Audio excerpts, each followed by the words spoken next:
Sempurnakan selalu dalam setiap jalanku, memuliakan nama Yesus. Oh, seperti-Mu Yesus, sempurnakan selalu dalam segenap jalanku, memuliakan nama-Mu. Haleluya. Saya mohon untuk hamba-Nya untuk berdoa untuk. Baik, mari kita tundukkan kepala, kita berdoa. Bapa kami dalam sorga, saatnya kami tundukkan hati dan pikiran kami untuk mendengarkan firman-Mu. Kami mohon Tuhan berbicara pada kami dan kuatkan, teguhkan iman kami. Berkati Tuhan melalui firman-Mu. Kami mau pertaruhkan pemberitaan firman-Mu ini ke dalam tangan-Mu. Biarlah roh-Mu yang bekerja di tengah-tengah kami ya Tuhan.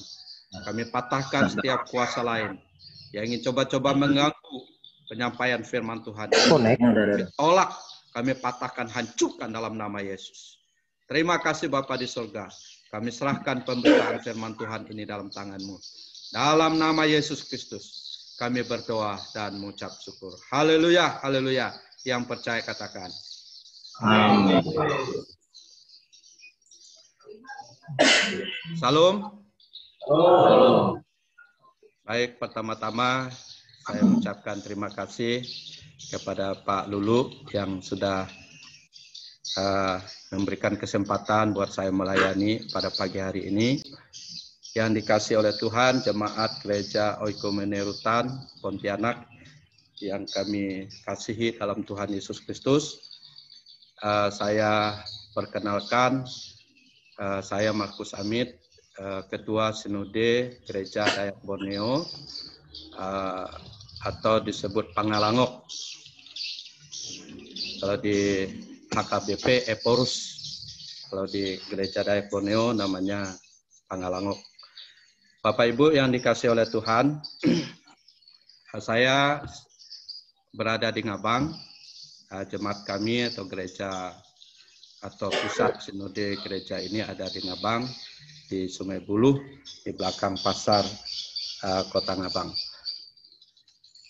Baik, kita akan membuka firman Tuhan yang terambil dalam kitab Kisah Para Rasul, pasal 1 ayat 9 sampai pada ayat yang ke-11.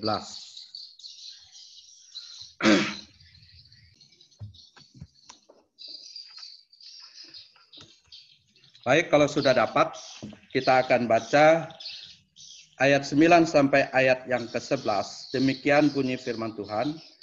Sesudah ia mengatakan demikian, terangkatlah ia disaksikan oleh mereka, dan awan menutupnya dari pandangan mereka. Ketika mereka sedang menatap ke langit waktu ia naik itu, tiba-tiba berdirilah dua orang yang berpakaian putih dekat mereka, dan berkata kepada mereka, "Hai orang-orang Galilea, mengapakah kamu berdiri melihat ke langit? Sebab ini yang terangkat ke surga meninggalkan kamu akan datang kembali dengan cara yang sama seperti kamu melihat dia naik ke surga."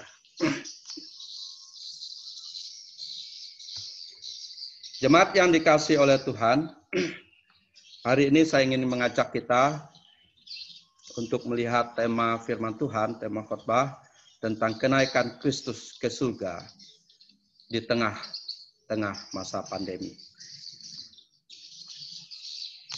Peringatan kenaikan Kristus ke surga di tengah-tengah masa pandemi. Dalam pembacaan ini, kita melihat tentang peristiwa kenaikan Yesus ke surga. Bapak Ibu yang dikasihi oleh Tuhan, sebagaimana kita ketahui, setelah Tuhan Yesus melakukan pelayanannya selama 3,5 tahun, kemudian ia mati di atas kayu salib untuk menyatakan tujuan utama kedatangannya ke dalam dunia, di mana ia harus mati untuk menebus dosa-dosa manusia. Setelah itu, hari yang ketiga ia bangkit dari antara orang mati. Dan setelah ia bangkit, selama 40 hari, ia menyatakan dirinya ke semua orang, ke ribuan orang, ke murid-muridnya, dan ke semua orang. Selama 40 hari, ia menyatakan bahwa ia telah bangkit. Pada orang-orang yang meragukan kebangkitannya, ia langsung datang, seperti Thomas misalnya. Dia tunjukkan bekas tangan, bekas paku di tangan, di lambung, dan di kakinya. Setelah 40 hari, ia membawa murid-muridnya di daerah Betania, tidak jauh dari Yerusalem, ke Gunung Zaitun, ke Bukit Zaitun. Kemudian ia mengangkat tangannya, dan kemudian ia terangkat ke surga. Ketika ia sedang terangkat ke surga, Bapak Ibu yang dikasihi oleh Tuhan, datanglah 2 orang berpakaian putih dekat mereka dan berkata kepada mereka, "Hai orang-orang Galilea, mengapakah kamu berdiri melihat ke langit? Yesus yang terangkat ke surga meninggalkan kamu akan datang kembali dengan cara yang sama seperti kamu melihat dia naik ke surga." Jemaat yang dikasihi oleh Tuhan,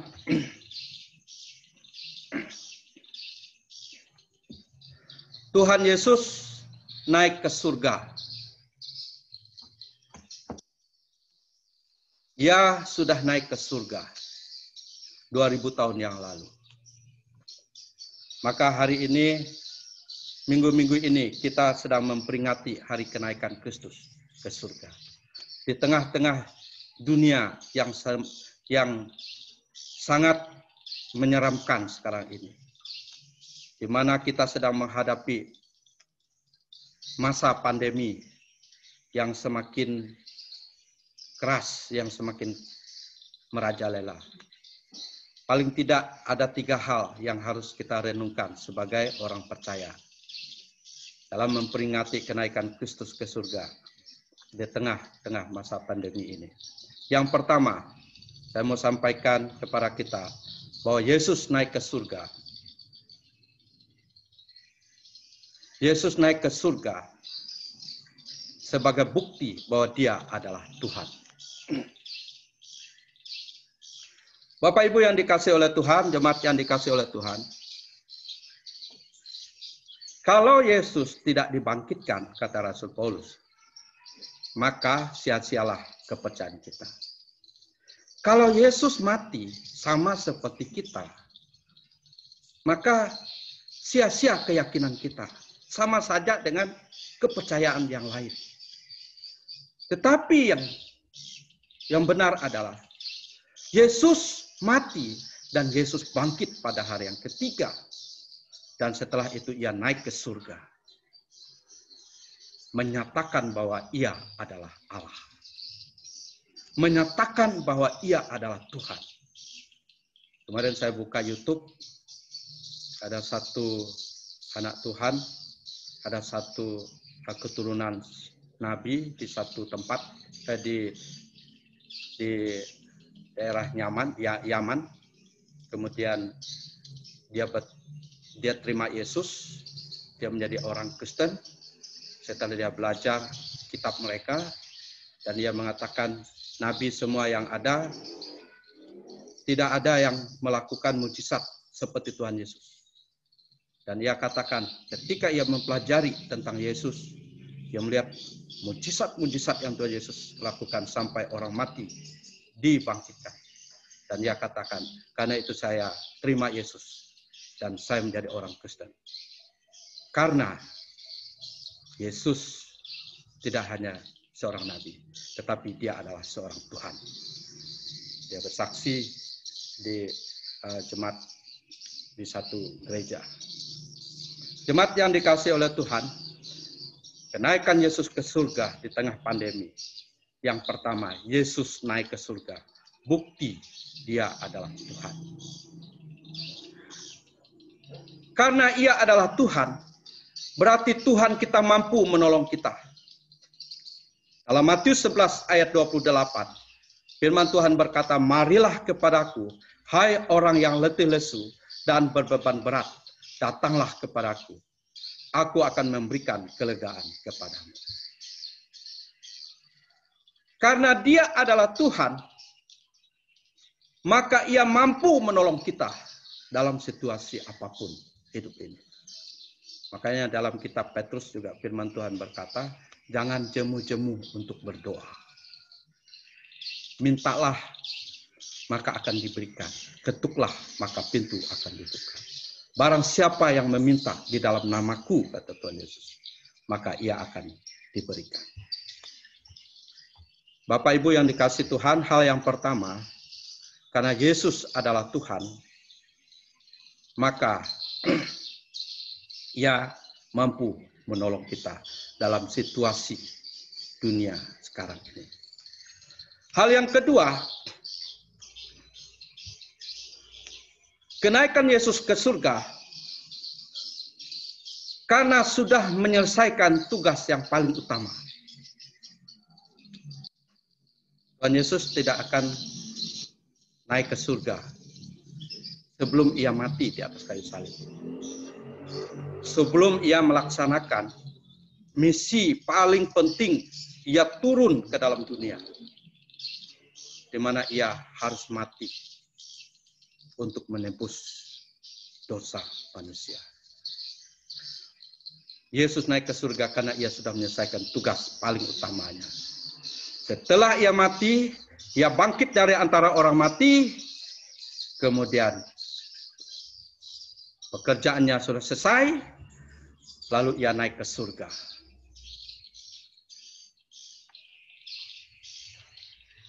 Dalam 1 Korintus 15 ayat 54 sampai 56, firman Tuhan berkata, maut telah ditelan dalam kemenangan, hai maut di manakah kemenanganmu? Hai maut di manakah sengatmu? Sengat maut ialah dosa, dan kuasa dosa ialah hukum Taurat. Tetapi syukur kepada Allah yang telah memberikan kemenangan kepada kita oleh Yesus Kristus Tuhan kita.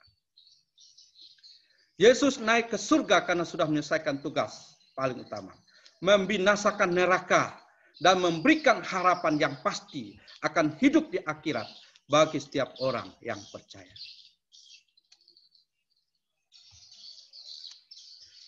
Jemaat yang dikasihi oleh Tuhan, dalam Yohanes 14 ayat 2 sampai 3, firman Tuhan berkata, ia pergi ke surga untuk menyediakan tempat bagi kita. Sebab aku pergi ke situ untuk menyediakan tempat bagimu. Dan apabila aku telah menyelesaikan tempat bagimu, menyediakan tempat bagimu, aku akan datang kembali dan membawa kamu ke tempatku. Supaya di tempat di mana aku berada, kamu pun berada. Tuhan pergi ke surga. Ia terangkat ke surga untuk menyiapkan tempat bagi kita yang percaya.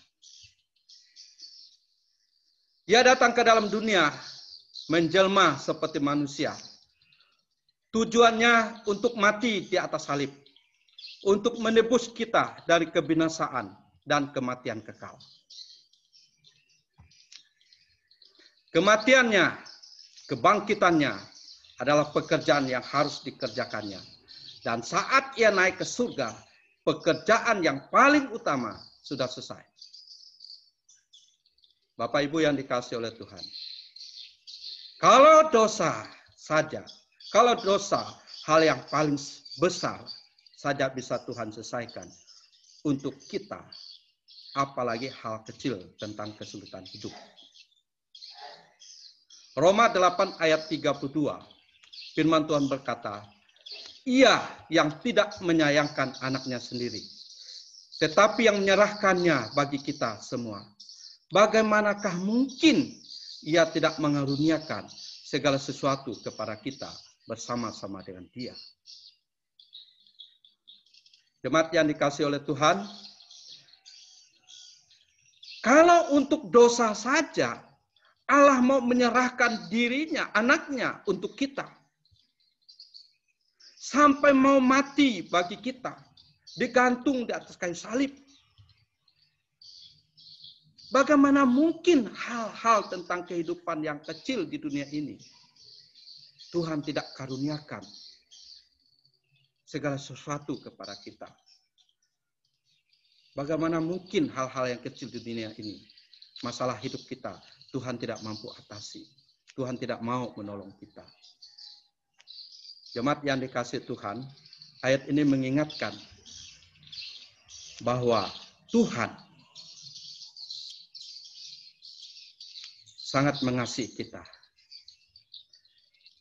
Dan Ia mampu menolong kita. Dan hal yang sekecil apapun, hal yang besar saja Dia mau nolong kita. Apalagi masalah pandemi. Apalagi masalah kesulitan hidup kita. Hal yang ketiga, Kristus naik ke surga akan datang lagi yang kedua kali. Dalam ayat yang ke-10, firman Tuhan berkata, ketika mereka sedang menatap ke langit, waktu Ia naik itu, tiba-tiba berdirilah 2 orang berpakaian putih dekat mereka, dan berkata kepada mereka, hai orang-orang Galilea, mengapakah kamu berdiri melihat ke langit? Sebab Yesus yang terangkat ke surga meninggalkan kamu, akan datang kembali dengan cara yang sama, seperti kamu melihat Dia naik ke surga. Ketika Tuhan Yesus terangkat ke surga, mereka melihat ke atas dan terus melihat sampai mereka tidak bisa melihat lagi wujud Tuhan Yesus. Tiba-tiba datang 2 malaikat. Malaikat itu katakan, apa yang kalian lihat? Yesus yang naik ke surga. Dia akan datang seperti kamu melihat Dia terangkat ke surga hari ini. Bapak Ibu dikasih Tuhan. 3 tugas Tuhan ketika Ia menjelma seperti manusia turun ke dalam dunia. Yang pertama, yang paling penting, Ia menebus dosa manusia. Ia harus tergantung di atas kayu salib. Yang kedua, setelah Ia melakukan itu, setelah Ia bangkit dari antara orang mati, tugas yang kedua, Ia harus naik ke surga. Untuk apa? Menyiapkan tempat bagi setiap orang yang percaya. Yang pertama, Ia membereskan masalah neraka. Setiap orang yang menerima Dia sebagai Tuhan dan Juru Selamat, semua dosanya sudah digantungkan di atas kayu salib.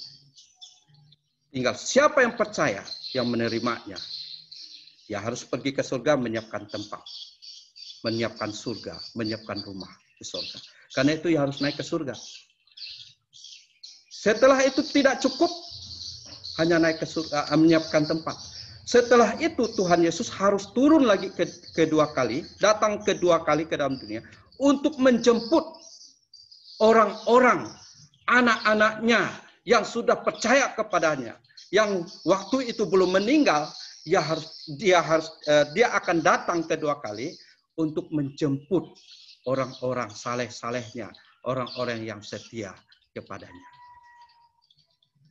Bapak Ibu yang dikasihi oleh Tuhan. Pernyataan dari malaikat ini sebenarnya ada satu penekanan yang malaikat mau sampaikan, bahwa Ia akan datang kedua kali. Nah, malaikat mau sampaikan kepada murid-muridnya untuk terus berjaga-jaga, karena Ia akan datang kedua kali. Jemaat yang dikasihi oleh Tuhan. Pada waktu Tuhan Yesus sedang bersama dengan murid-muridnya sebelum ia masuk masa sengsara, sebelum ia disalibkan. Tuhan Yesus berkhotbah tentang akhir zaman, tentang kedatangannya kedua kali. Berkali-kali Tuhan Yesus sampaikan. Lalu ada murid yang bertanya, apa tanda? Kapan engkau datang yang kedua kali?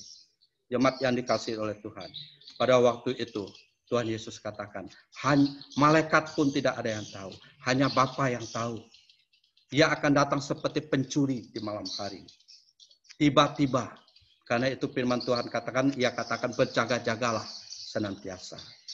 Lalu kemudian ia menjawab, tanda-tanda menjelang kedatangannya. Dalam Lukas 21 ayat 11. Akan terjadi gempa bumi yang dahsyat. Dan di berbagai tempat akan ada penyakit sampar dan kelaparan. Dan akan terjadi juga hal-hal yang mengejutkan. Dan tanda-tanda yang dahsyat dari langit. Bapak Ibu yang dikasihi oleh Tuhan. Dan sekian deretan tanda-tanda itu Tuhan Yesus berikan. Menjelang kedatangannya. Menjelang akhir zaman. Akan terjadi hal-hal yang demikian. Bapak Ibu, seperti yang kita ketahui di Indonesia. Di dunia, bagaimana kejadian gempa, bencana alam di mana-mana.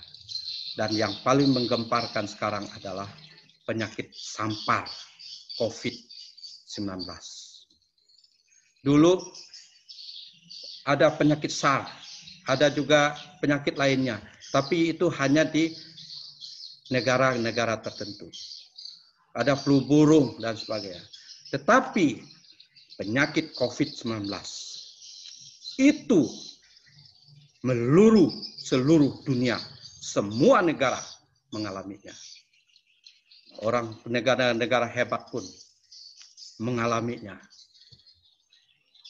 Jemaat yang dikasihi oleh Tuhan, bagi kita orang percaya, ketika melihat COVID-19 ini, sebetulnya bagi kita tidak heran. Karena memang sudah tertulis di dalam Alkitab.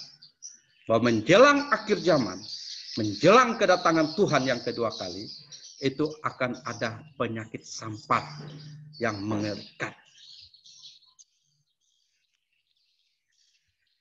Saya pernah dulu waktu kecil melihat bagaimana wabah penyakit sampar ke binatang. Babi-babi habis. Jadi di sungai-sungai itu begitu banyak bangkai-bangkai babi sehingga orang tidak bisa mandi, minum air pun mereka cari sungai-sungai kecil di kampung. Sekarang saya melihat kejadian yang mengerikan di medsos awal-awal kejadian COVID-19 di China, di Wuhan, kemudian di daerah-daerah Eropa, Amerika, di negara-negara Eropa, dan baru-baru kejadian beberapa minggu ini terjadi di India, mayat manusia seperti mayat binatang, bergelimpangan di pasar, bergelimpangan di pantai-pantai, bergelimpangan, antri bawa mayat untuk dibakar, untuk pembakaran mayat. Bapak Ibu yang dikasihi oleh Tuhan. Ini pertanda bahwa waktu sudah dekat.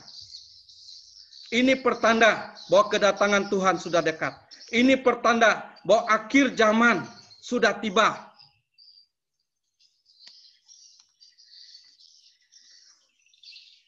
Karena itu, hal yang pertama yang harus kita lakukan. Sungguh-sungguhlah hidup dalam Tuhan. Dalam 2 Korintus 5 ayat 20, Rasul Paulus berkata, dalam nama Kristus kami meminta kamu, berilah dirimu didamaikan dengan Allah. Ayat ini mengingatkan kepada kita untuk kita sungguh-sungguh ikut Tuhan. Sungguh-sungguhlah takut akan Tuhan. Tinggalkanlah segala dosa-dosa kita. Tinggalkanlah semua kehidupan-kehidupan yang tidak berkenan kepada Tuhan. Karena firman Tuhan berkata, hanya orang yang setia, takut Tuhan, orang yang tak bercacat dan bercela, waktu itulah ketika kedatangan yang kedua, merekalah yang berbahagia. Orang yang setia sampai akhir itulah yang akan selamat.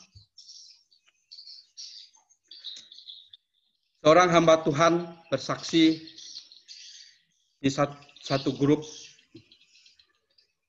WA kami ketika ditayangkan bagaimana kejadian, bagaimana mayat-mayat berkelimpangan, bagaimana kejadian di India baru-baru ini.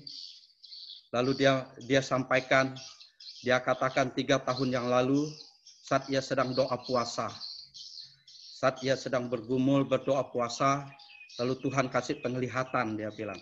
Tuhan kasih penglihatan kepada dia. Dia katakan bahwa dalam 1-2 tahun ini akan terjadi di dunia, katanya. Mayat berkelimpangan di mana-mana. Pada waktu dia lihat, mayat berkelimpangan. Lalu ia bertanya kepada Tuhan. Lalu semacam ada jawaban Tuhan berkata, bahwa terjadi angkara murka di muka bumi. Lalu kemudian ia bertanya apa yang harus kami lakukan sebagai orang percaya. Pada waktu itu Tuhan menjawab, berdoalah. Berdoalah. Hanya orang yang berdoa, orang yang berserah pada Tuhan, hanya orang yang terus berdoa mengandalkan Tuhan dan berserah pada Tuhan yang akan selamat.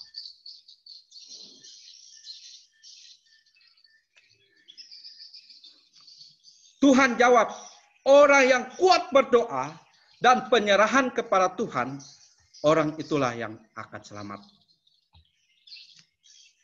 Bapak Ibu yang dikasihi oleh Tuhan, firman Tuhan berkata, 1 Petrus 5 ayat 8, sadarlah dan berjaga-jagalah. Lawanmu si iblis berkeliling sama seperti singa mengaum-ngaum dan mencari orang yang dapat ditelannya. Iblis terus mengaum-ngaum, mencari mangsa untuk dapat ditelannya. Karena itu dalam Efesus 6 ayat 18, dalam segala doa dan permohonan, berdoalah setiap waktu di dalam roh dan berjaga-jagalah dalam doamu. Itu dengan permohonan yang tak putus-putusnya. Karena itu saudara jemaat dikasih oleh Tuhan Bapak Ibu, firman Tuhan berkata, lawanmu si iblis berkeliling sama seperti singa yang mengaum-ngaum. Karena itu dalam segala doa dan permohonan, berdoalah setiap waktu dalam roh dan berjaga-jagalah di dalam doamu. Dengan permohonan yang tak putus-putusnya. Doakan keluarga kita di rumah. Doakan anak istri kita, orang tua kita, sanak saudara kita. Supaya Tuhan lindungi dari malapetaka yang sedang terjadi di dunia ini. Efesus 6 ayat 10 ayat sampai 11, firman Tuhan berkata, akhirnya hendaklah kamu kuat di dalam Tuhan. Di dalam kekuatan kuasanya, kenakanlah seluruh pelengkapan senjata Allah, supaya kamu dapat bertahan melawan tipu muslihat iblis. Supaya kita dapat bertahan dalam situasi ini. Pakai senjata Allah. Apa senjata Allah? Doa. Apa senjata Allah? Iman. Apa senjata Allah? Firman Tuhan. Pedang yang bermata dua. Alkitab. Firman Tuhan adalah pedang bermata dua. Doa. Iman.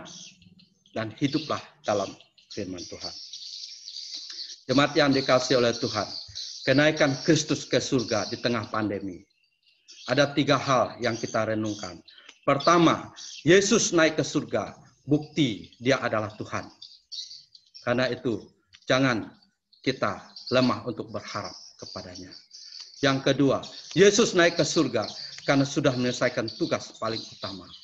Hal tentang dosa saja, ia mau menyerahkan anaknya untuk ketebusan kita. Menyelesaikan hal yang paling besar dalam hidup manusia. Apalagi masalah pandemi. Sangat kecil bagi Tuhan. Karena itu datanglah kepadanya. Dan yang ketiga, Kristus naik ke surga. Ia akan datang lagi yang kedua kali. Karena itu, sudahkah saudara sungguh-sungguh ikut Tuhan. Sudahkah saudara-saudara sungguh-sungguh ikut Tuhan?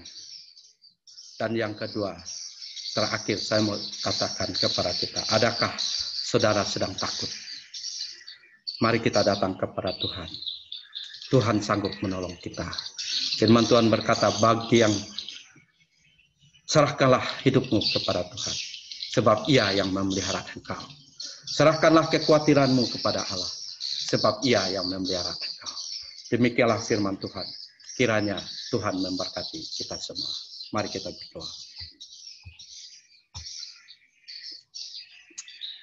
Pada ini dari awal sampai akhir, sekalipun hamba dari tempat yang jauh, tapi Tuhan, Engkau telah hadir di tengah-tengah pelayanan ini.